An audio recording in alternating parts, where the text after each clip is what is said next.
오늘 볼 말씀은 구약성경 열왕기하 4장 1절부터 7절의 말씀을 제가 봉독하겠습니다. 선지자의 제자들의 아내 중에 한 여인이 엘리사에게 부르짖어 이르되 당신의 종 나의 남편이 이미 죽었는데 당신의 종이 여호와를 경외한 줄은 당신이 아시는 바니이다. 이제 빚준 사람이 와서 나의 두 아이를 데려가 그의 종을 삼고자 하나이다 하니 엘리사가 그에게 이르되 내가 너를 위하여 어떻게 하랴? 내 집에 무엇이 있는지 내게 말하라. 그가 이르되 계집종의 집에 기름 한 그릇 외에는 아무것도 없나이다 하니 이르되 너는 밖에 나가서 모든 이웃에게 그릇을 빌리라. 빈 그릇을 빌리되 조금 빌리지 말고 너는 내 두 아들과 함께 들어가서 문을 닫고 그 모든 그릇에 기름을 부어서 차는 대로 옮겨 놓으라 하니라. 여인이 물러가서 그의 두 아들과 함께 문을 닫은 후에 그들은 그릇을 그에게로 가져오고 그는 부었더니 그릇에 다 찬지라. 여인이 아들에게 이르되 또 그릇을 내게로 가져오라 하니 아들이 이르되 다른 그릇이 없나이다 하니 기름이 곧 그쳤더라. 그 여인이 하나님의 사람에게 나아가서 말하니 그가 이르되 너는 가서 기름을 팔아 빚을 갚고 남은 것으로 너와 내 두 아들이 생활하라 하였더라. 아멘. 할렐루야. 오늘도 저와 여러분의 가정, 자녀 그리고 하는 모든 일들마다 하나님의 도우시는 손길이 함께 하시길 주님의 이름으로 축복합니다. 마태복음 15장에 보면 길을 가는 예수님에게 가난한 이방 여자가 쫓아와서 소리를 지릅니다. 귀신 들린 자기 딸을 고쳐달라고 하는 겁니다. 이상하게 예수님께서 대꾸조차 하지 않습니다. 그래도 이 여인이 포기하지 않고 끝까지 매달립니다. 오죽했으면 예수님의 제자들이 예수님 시끄러워서 못 살겠어요. 귀찮아 죽겠어요. 빨리 저 여인의 소원을 들어주고 돌려보내시지요. 그런데 예수님이 아주 냉정하게 말씀하세요. 나는 이스라엘 집에 잃어버린 양 외에는 다른 데로 보내심을 받지 아니하였노라. 나는 이스라엘 백성 구원하러 왔지 이방 여자 내가 신경 쓸 겨를이 없다. 그런 내용의 말씀이지요.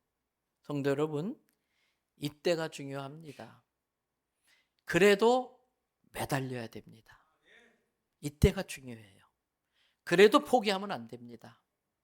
알량한 자존심 내세우지 말고 뒤돌아서면 안 됩니다. 끝까지 매달려야 됩니다.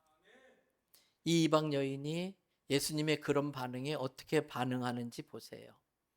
마태복음 15장 26절 27절입니다. 대답하여 이르되 자녀의 떡을 취하여 개들에게 던짐이 마땅하지 아니하니라. 예수님이 그렇게 말해요. 자녀의 떡을 어떻게 개들한테 주느냐? 자기를 지금 개 취급하는 거잖아요. 그런데 27절 보세요. 여자가 이르되 주님 맞습니다. 저도 잘 알아요. 어떻게 그 귀한 음식 자녀가 먹을 걸 개한테 줄 수 있어요? 그런데 제가 아는 게 하나 있는데 개들도 주인의 상에서 떨어지는 부스러기는 주워 먹지 않습니까? 주님 내가 대단한 거 바라는 게 아니고 그 부스러기라도 바라는 심정으로 주님 앞에 나왔습니다. 예수님이 깜짝 놀라세요. 그리고 뒤를 돌아보는 거예요. 그리고 해주신 말씀이 마태복음 15장 28절입니다. 우리 같이 한번 읽어봐 주세요.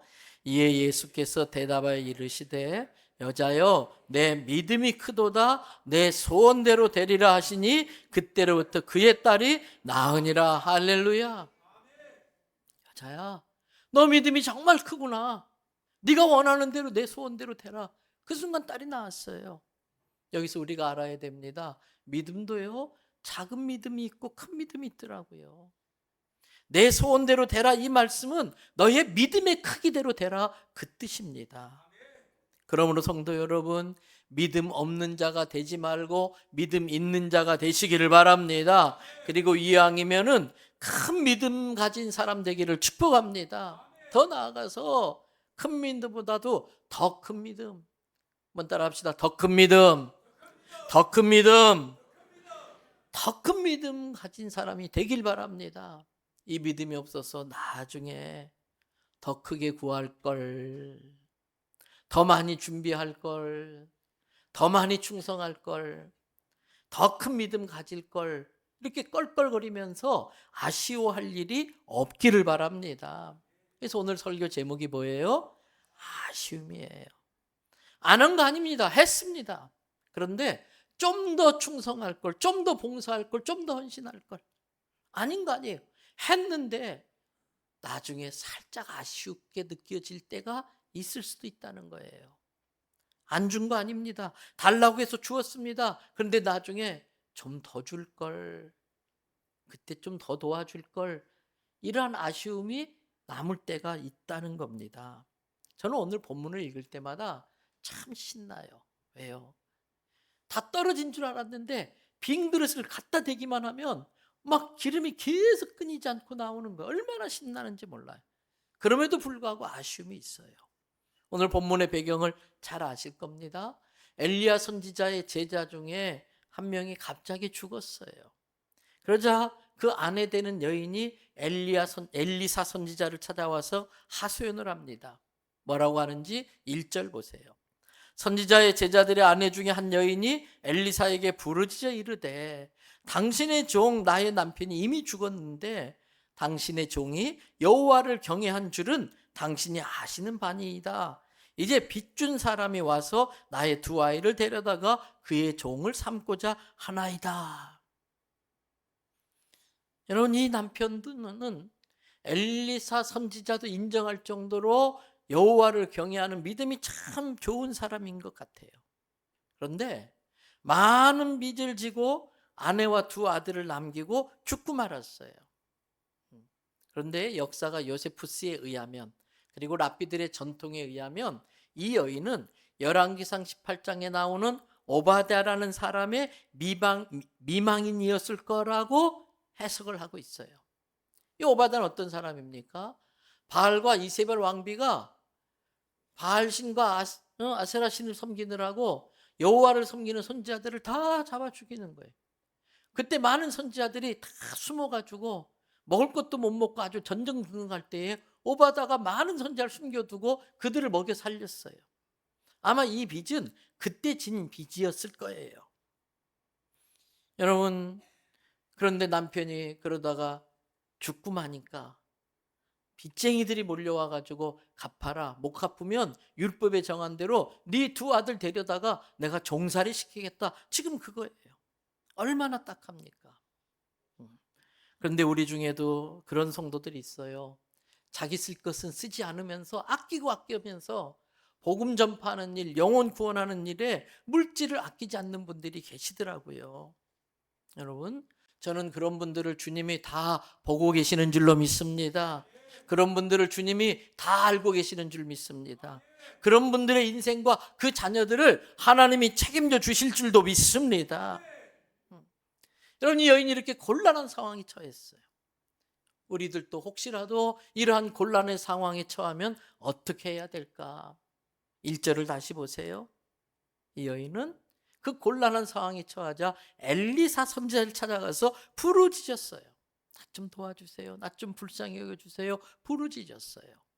우리식으로 표현한다면 내가 참 곤란한 상황에 처했을 때에 가장 먼저 예수님께 나아가서 간절히 기도했다는 거예요. 다른 어떤 것보다도 십자가 밑에 엎드려 하나님 저를 불쌍히 여겨달라고 기도했다는 겁니다. 그렇습니다. 내 힘으로 안 될 때에, 내 능력으로 부족할 때, 더 이상 내 힘으로는 어떻게 할 수 없을 때, 그때 우리가 해야 할 일은 하나님 앞에 나와 은혜를 구하는 것인 줄로 믿습니다. 야고보서 4장 2절 3절을 보세요. 너희는 욕심을 내어도 얻지 못하여서 살인하며 시기하여도 능히 취하지 못함으로 다투고 싸우는도다. 세상 사람들 보세요. 다투고 싸워요. 왜? 욕심을 내어서 갖고 싶은데 얻지 못하니까. 또 그거 갖고 싶은데 방해가 되니까 심지어는 살인까지 하고, 다른 사람을 시기해도 능히 자기가 원하는 걸 얻지 못해서 지금도 다투고 싸운다는 거예요. 그런데 그 뒤에 보십시오. 너희가 얻지 못하는 것은 무엇하지 않기 때문이다? 구하지 않기 때문이다. 이걸 거꾸로 뒤집어 보세요. 구하면 받을 수 있는데 모든 걸 줄 수 있는 하나님께는 구하지 않고 자기 능력으로 자기 힘으로 하려고 아둥바둥 대고, 그러다 안 되니까 다른 사람의 생명을 살인까지 하고 그런 일들을 하고 있다는 거예요. 그러면서 또 3절을 보면 구하여도 너희가 받지 못하는 것은 자기 정욕을 위해서, 인간적인 욕심을 위해서 잘못 구하고 있기 때문이고, 다르게 표현하면 하나님의 뜻에 맞게 하나님을 기쁘게 하는 것들을 구하기만 하면 무엇이든지 그 구하는 것을 들으시고 응답해 주시겠다는 거예요. 이 여인은 자기 힘으로 감당 못할 때에 선지자를 찾았습니다. 그리고 선지자께 간절히 부르짖어 구했습니다. 그때 엘리사 선지자가 이 여인에게 해준 말들이 있습니다. 가장 먼저 해준 말이 2절 앞부분에 나옵니다. 거기에 보니까 엘리사 선지자가 이렇게 말해요. 내가 너를 위해서 어떻게 하랴? 내가 너를 위해서 무엇을 해주면 좋겠니? 이렇게 말해요. 다르게 표현하면 내가 원하는 게 무엇이냐? 그것을 내가 다 이루어 주겠다, 이 말씀하고 있어요. 네가 원하는 게 뭐냐? 오늘 우리들에게도 똑같이 지금 네가 원하는 게 뭐냐? 이 예배의 자리에 나와서 정말 네가 원하는 게 뭐냐? 이거 물어보고 있는 거예요. 여러분, 그런데 요한복음 5장을 보면은 베데스다 연못가에서 자기 병 낫기를 바라면서 38년 동안 그 연못을 뱅뱅 이렇게 기웃거리고 있었던 환자 이야기가 나오지요. 이 베데스다 연못은 뭐 화산 활동인지 어떤 현상인지 모르지만 가끔 물이 부르륵 끓어올라요. 그러면 이 이스라엘 사람들 마을에게 천사가 와서 목욕한다는 헛된 소문이 퍼져가지고 거기에 제일 먼저 뛰어드는 사람은 어떤 병이라도 낫는다는 그 소문에 사람들이 모여든 거예요. 서로 먼저 뛰어들려고 남을 끄집어내고 발을 태클 걸고 시기하고 질투하고 그 아수라장이 돼버리고 만 거예요.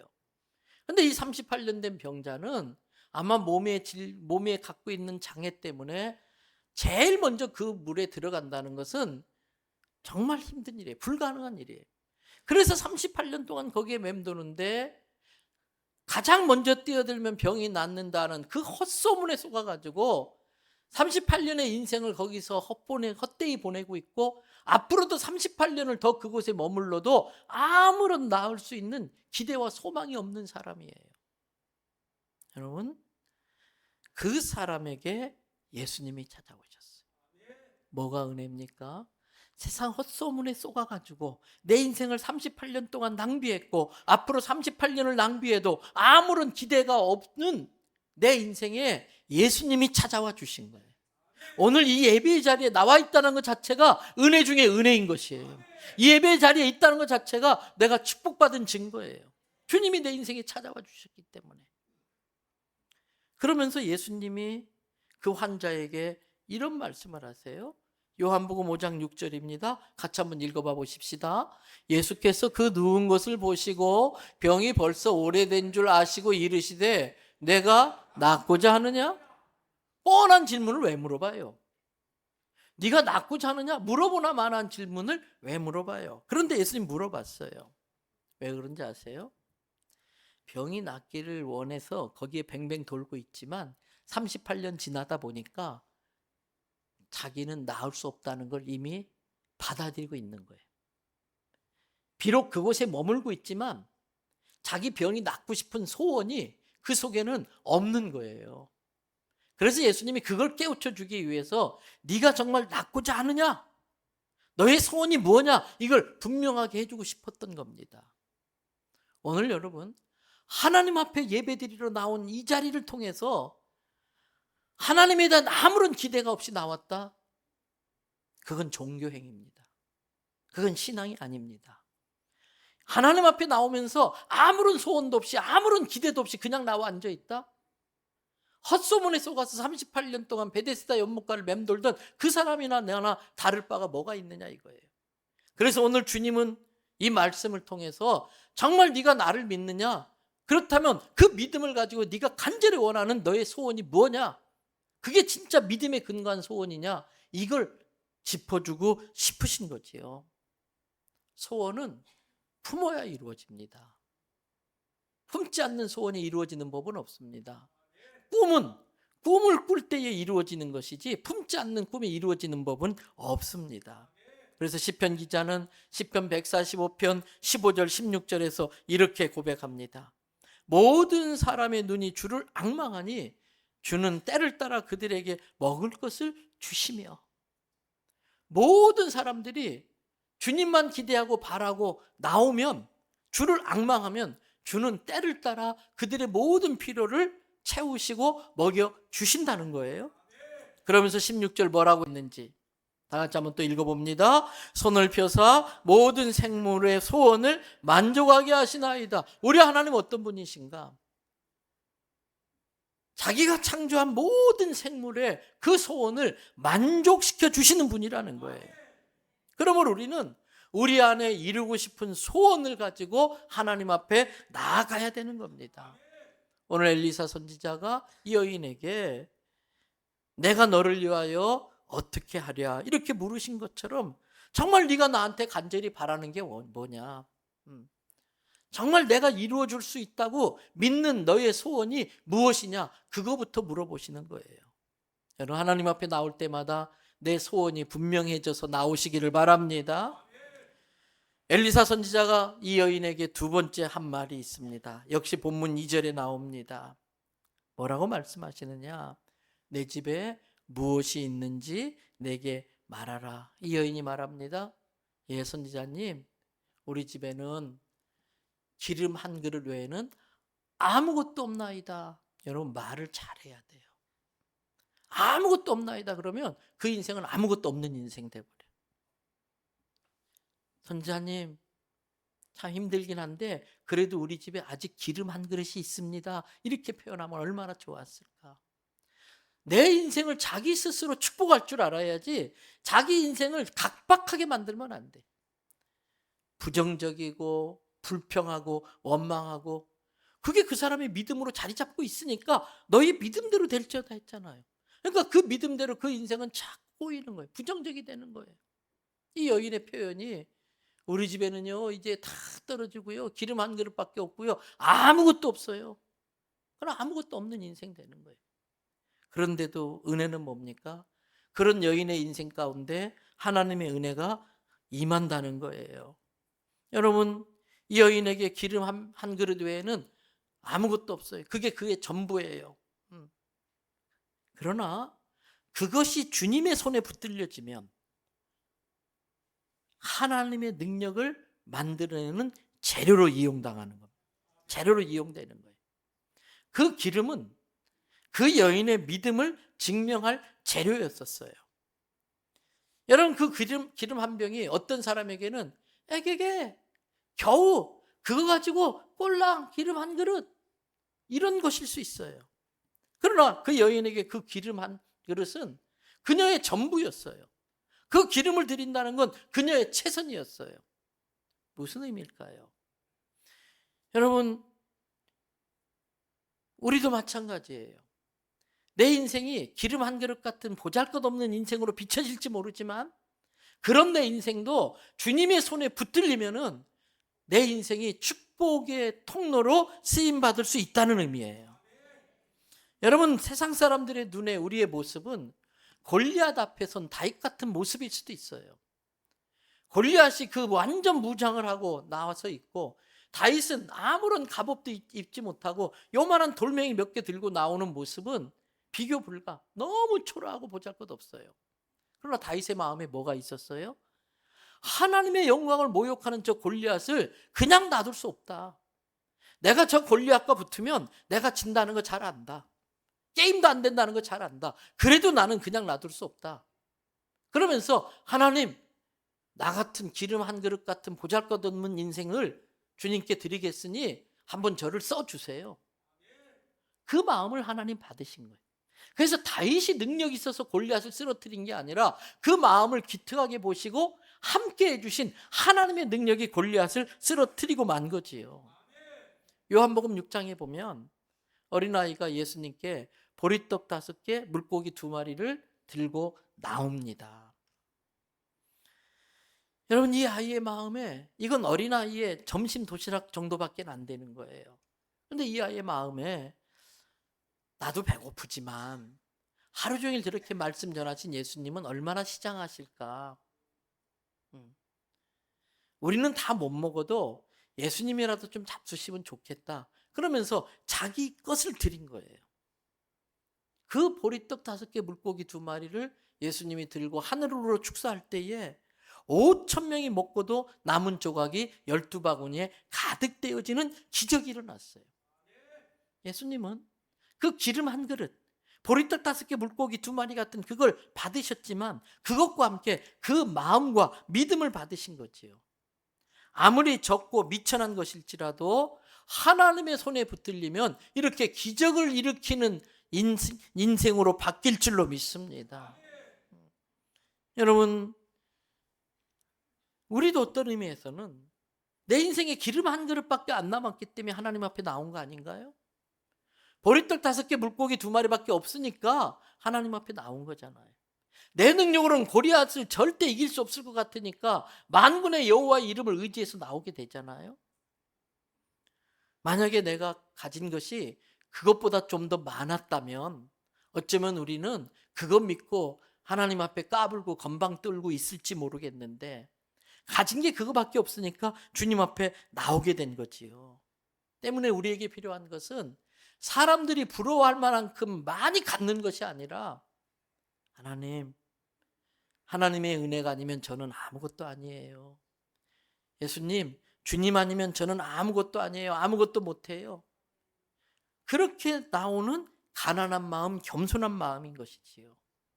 이사야서 66장 2절 말씀이에요. 나 여호와가 말하노라 내 손이 이 모든 것을 어떻게 지었으므로 그들이 생겼느니라. 이 세상의 모든 것들이 내가 만든 거야. 무릇 마음이 가난하고 심령이 통회하며 내 말을 듣고 떠는 자 그 사람은 어떻게 한다? 내가 돌보린다. 하나님 앞에 하나님 은혜가 아니면 전 살 수 없어요. 이 가난한 마음, 믿음 없는 것에 대해서 통회하는 심령, 나의 믿음 없음을 불쌍히 여겨주세요.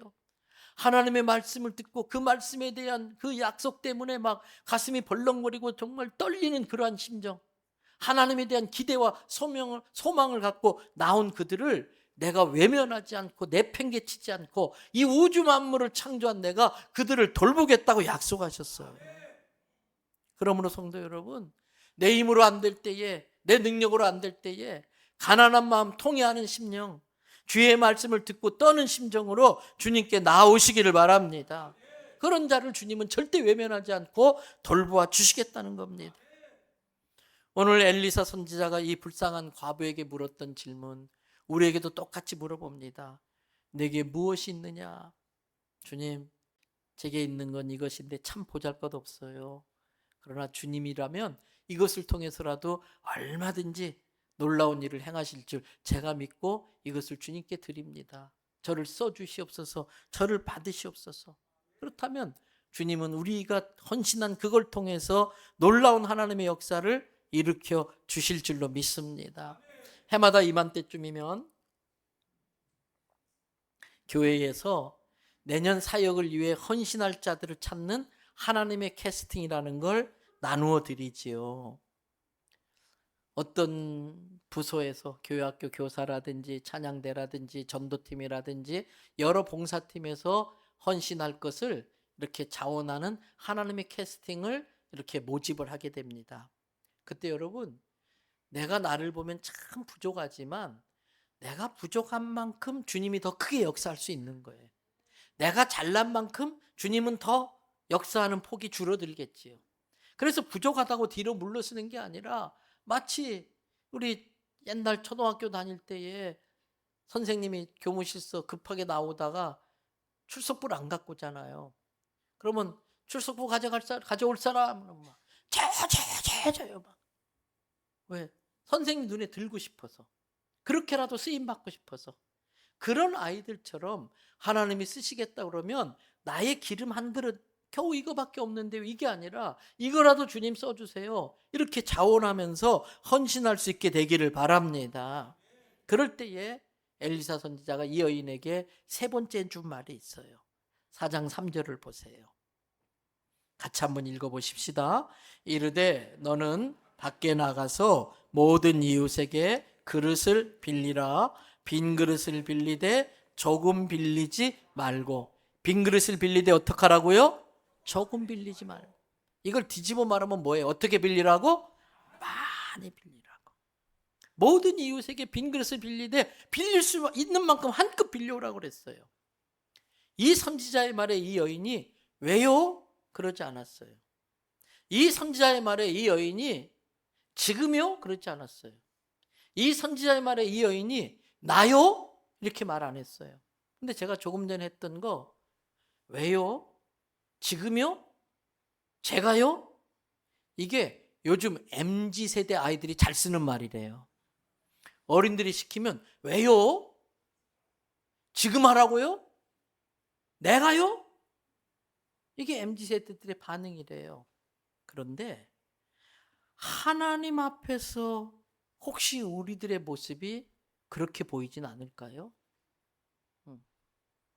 이 모습이 하나님 보실 때에 우리들의 모습이 그렇게 보이진 않을까요? 이 여인은 선지자 앞에 부르짖었고 선지자 시키는 대로 순종했어요. 그릇을 빌려왔어요. 그런데 아십니까? 그녀가 빌려온 그릇의 숫자가 그녀의 믿음의 분량입니다. 빌려온 그릇의 숫자가 그녀가 수고한 분량입니다. 5개 빌렸으면 5개 빌리는 수고를 한 것이고 10개 빌렸으면 10개를 빌리는 수고를 하는 겁니다. 근데 하나님은 준비하신 만큼 채워주십니다. 빌려온 빈 그릇에 엘리사 선지자가 시키는 대로 기름병에 기름을 붓습니다. 근데 아무리 부어도 기름이 끊어지질 않아요. 빈 그릇만 갖다 대면 계속 기름이 나와요. 빈 그릇만 갖다 대면 또 나와요. 근데 어느 순간 기름이 또 끊어졌어요. 언제였을까요? 더 이상 빈 그릇이 없을 때. 여러분 주님 앞에 나올 때에 빈 그릇의 심령으로 나오시길 바랍니다. 예배에 나올 때도 가장 가난한 마음, 내 속에 있는 교만과 건방 떠는 모든 거 다 내려놓고 빈 그릇의 심령으로 나올 때 왜 채워지는 거예요? 여러분 본문 6절을 한번 보세요. 열왕기하 4장 6절에 그릇에 다 찬지라 여인이 아들에게 이르되 또 그릇을 4개로 가져오라 하니 아들이 이르되 뭐라고 그랬어요? 다른 그릇이 없나이다 하니 기름이 곧 그쳤다. 언제 기름이 그쳤어요? 다른 그릇이 없나이다 할 때에. 이때에 무슨 생각이 제일 먼저 떠오르시나요? 좀 더 빌려올 걸. 좀 더 빌려올 걸. 아쉽잖아요. 피곤해도 좀 더 집집마다 문 두들기고 다니면서 그릇 더 빌릴 걸. 귀찮아도 더 빌릴 걸. 아쉽잖아요. 여러분 더 빌려왔다면 그 그릇들도 다 채워졌을 거예요. 그렇습니다. 하나님은 준비된 만큼 채워주십니다. 하나님은 우리의 믿음만큼 역사해 주시는 거예요. 그래서 큰 믿음을 갖는 게 중요해요. 예수님께서 마태복음 11장 12절에 그렇게 말씀하셨지요. 세례 요한의 때부터 지금까지 천국은 무엇한다? 침노를 당하나니 침노하는 자는 빼앗느니라. 침노하는 자가 차지하는 거예요. 때문에 큰 믿음을 가진 자가 하나님의 복을 차지하게 되는 겁니다. 오늘 본문 7절을 보면 너는 가서 기름을 팔아 빚을 갚고 남은 것으로 너와 내 2 아들이 생활하라. 그리고 끝났어. 7절이. 저는 참 아쉽더라고요. 이 7절이 너는 가서 기름을 팔아 빚을 갚고 남은 것으로 내 2 아들이 생활하고 그래도 남는 것으로 너처럼 힘들게 사는 사람들, 네가 힘들게 살아봐서 알지 않니? 너처럼 힘들게 사는 사람들에게 나누어 주는데 써라. 이렇게 7절이 끝났으면 얼마나 좋았을까. 성도 여러분, 우리의 인생이 겨우 미지나 갚고 나나 내 자식들 겨우 먹고 사는 정도로 만족해서는 안 돼요. 성도의 삶은 채우는 인생이 아니고 차고 넘쳐서 흘려보내는 인생이 돼야 돼. 나를 통해서 하나님의 은혜가 차고 넘쳐서 그 하나님의 은혜가 다른 사람들을 먹여 살릴 수 있도록 흘러 넘치게 만들어야 되는 거예요. 그렇기 때문에 우리는 큰 믿음을 가져야 되는 거예요. 그렇기 때문에 더 많은 그릇을 준비해야 되는 거예요. 그걸 팔아서 빚을 갚고도 내 자식 새끼까지 먹고 살고도 남아서 나눠주는데 부족함이 없게 되는 그러한 인생이 될 수 있기를 바랍니다. 주일날 성경책만 들고 교회만 왔다 갔다 하는 걸로 만족하면 안 돼요. 더 큰 믿음으로 주님 앞에 소원을 가지고 매달리는 거예요. 세상 사람들이 조롱하고 비웃는 기름 한 그릇 같은 인생이라 할지라도 하나님은 모든 사람을 먹여 살릴 수 있는 분, 전능하신 하나님이기 때문에 얼마든지 우리를 붙들어 쓰실 수 있기 때문에 그렇습니다. 그래서 나중에 주님 앞에 섰을 때에 그때 그럴 걸 하면서 아쉬움을 남기는 인생이 아니라 은혜가 좋겠습니다, 감사합니다, 저를 써주셔서 고맙습니다, 이 고백하면서 우리 인생 보고서를 주께 올릴 수 있는 우리 모두가 될 수 있기를 바랍니다. 우리 복음성가 한 장 부르고서 찬양하도록 하겠습니다. 주님 내가 여기 있사오니. 악보 준비 안 해줬던가요? 네. D코드. 네.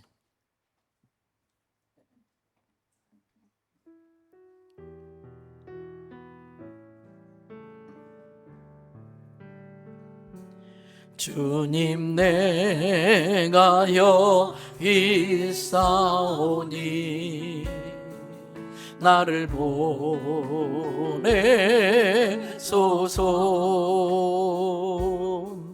나의 몸 주께 드리오니 주 받으옵소서.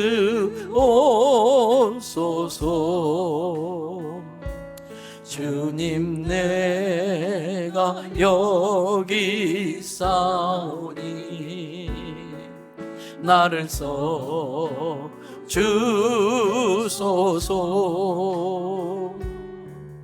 가진 것 모두 다 주께 드리오니 주 받으옵소서. 할렐루야. 할렐루야.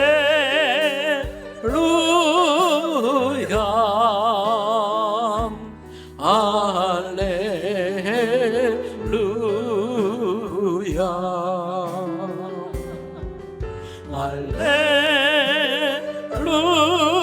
할렐루야.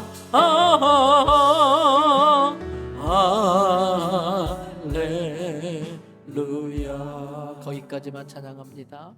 저는 아까 컴패션 영상을 보면서 그런 생각이 들었어요. 우리 모두가 넉넉하진 않아요. 넉넉하진 않아요.